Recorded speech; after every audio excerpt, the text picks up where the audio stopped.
professor Cláudio Oliveira de Carvalho é professor do Departamento de Ciências Sociais Aplicadas da UESB, campus de Vitória da Conquista, é advogado e doutor em Desenvolvimento e Planejamento Urbano pela Universidade de Salvador e é autor dos livros Direito às Cidades e Vidas Urbanas e a Vida nas Cidades, Regramentos Urbanos, Ambientais, Seletividade e Violência.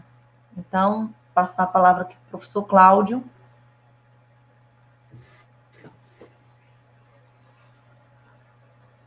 Boa tarde, Cláudio. Boa tarde a todos e a todas novamente. Eu gostaria de...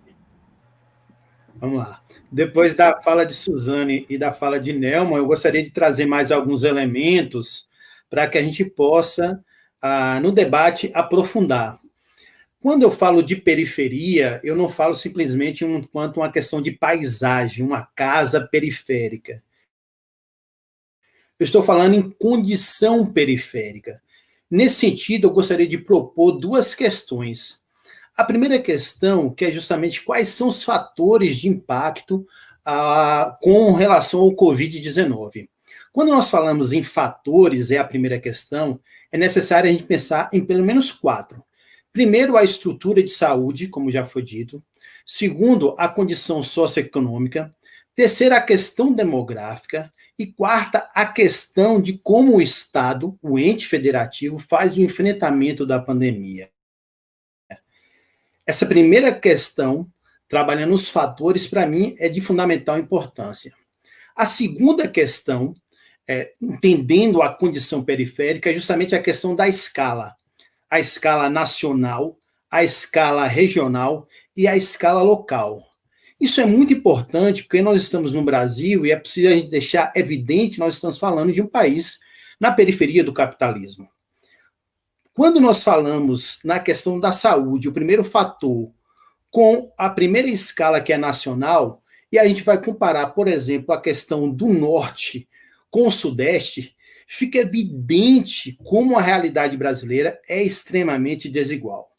Por exemplo, apenas 2 dados.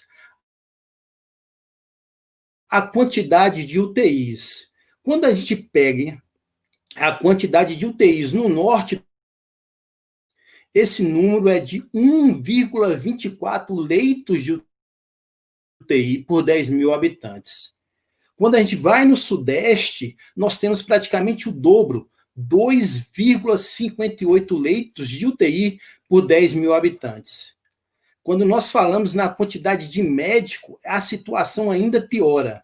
No norte, nós temos uma relação de 1,19 médicos por 1000 habitantes. No sudeste, essa relação é de 2,81 médicos por 1000 habitantes. A média do Brasil é 2,1 médicos por 1000 habitantes. Portanto, o sudeste tem uma média maior do que a relação do Brasil. Não à toa, o norte, sobretudo Manaus, o estado do Amazonas, teve já no início da pandemia, em abril, um verdadeiro colapso. Hoje, a relação de mortes no estado do Amazonas é de 36 mortes por 100 mil habitantes, uma das maiores do país, demonstrando essa verdadeira disparidade, o que eu chamo de vazio sanitário.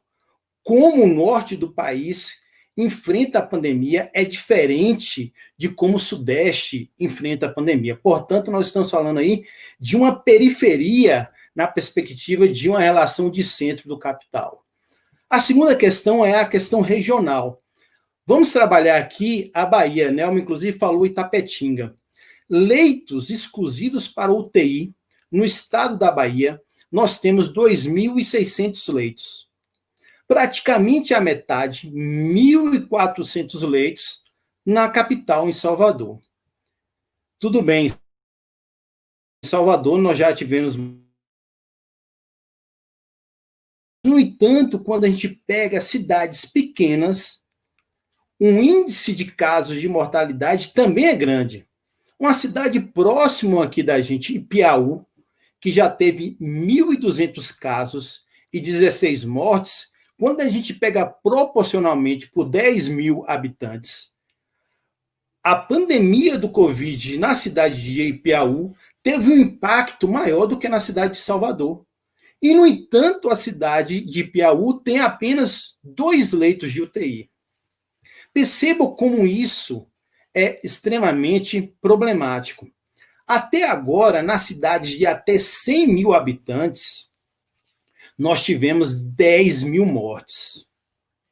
Nós estamos falando de um universo de 88 milhões de brasileiros e brasileiras. 1/3 da população que moram em cidades de até 100 mil habitantes. No Brasil, 80% dessas cidades não tem sequer um leito de UTI. E quando a gente vai pegar as 50 cidades com a maior quantidade de mortes, olha só o rebatimento da questão nacional com a questão regional, das 50 cidades com a maior quantidade de mortes, 45 ficam justamente aqui no Nordeste e no Norte. Portanto, a gente vai perceber como essa perspectiva da pandemia, regionalmente também, ela tem um impacto distinto da condição periférica. Recentemente, o prefeito de Vitória da Conquista, Ezen Guzmão, no tratativo dele com a questão da pandemia na nossa cidade, argumentou que os contaminados em Vitória da Conquista não pertencem à Vitória da Conquista, a maior quantidade, pertencem justamente à região, trabalhando com a perspectiva do conceito de região do Ministério da Saúde. Mas quando a gente pega a perspectiva, por exemplo, da Fiocruz, com o acompanhamento do Covid-19, que vai pegar justamente a área de influência das cidades, a gente vai perceber que o norte de Minas, por exemplo, faz parte da área de influência de Vitória da Conquista. E como é importante a descentralização dos leitos de UTI.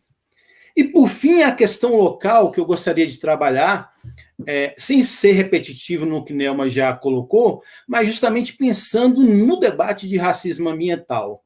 Eu gostaria de falar na cidade de São Paulo. Quando a gente pegar a capital de São Paulo, eu gostaria de trazer 2 bairros da periferia e 2 bairros nobres de São Paulo. O primeiro bairro periférico é justamente Brasilândia. Brasilândia, até o final de maio, teve 277 mortes. A população de Brasilândia, 50,6% é de população negra. Quando a gente pega o Capão Redondo, até o final de maio, nós tivemos 236 mortes. 53% da população do Capão Redondo é da população negra. Quando a gente vai pegar 2 bairros nobres, o primeiro é Hermelino Matarazzo, nós tivemos 24 mortes, sendo que 86% da população é branca. São de brancos. Quando a gente vai pegar Moema, que teve 24 mortes, 96% da população é composta de brancos. Portanto, claramente aí nós vamos ter um racismo ambiental. A lógica de justamente empurrar, do ponto de vista da raça, da classe, a população mais pobre. Quando você não tem infraestrutura básica de hospital, quando você não tem mobilidade urbana, quando você não tem saneamento básico, água, esgoto, 100 milhões de pessoas no Brasil não têm acesso a saneamento básico. Eu estou falando de esgoto e de água. Hoje, o déficit habitacional no Brasil é de 6 milhões de habitações. Como é que eu vou ficar em casa se eu não tenho condições de ter uma casa com condições básicas? Voltando a São Paulo, dos 10 bairros que têm o maior índice de mortalidade, 8 bairros é de predominância da população negra. Hoje, na cidade de São Paulo, você tem um negro 62% mais chance de morrer do que um branco. Portanto, essa falácia de que o vírus é democrático não pode ser admitida em hipótese alguma. O risco, ele é imperceptível, ele é invisível, é verdade. Mas a maneira como você vai ser contaminado, em função das condições que você vive, e a maneira como você vai fazer o enfrentamento à contaminação é diferente. Só para fechar, 1.400.000 pessoas moram em condições subnormais no município do Rio de Janeiro. Hoje nós temos duas comunidades, uma é a Rocinha e a outra é justamente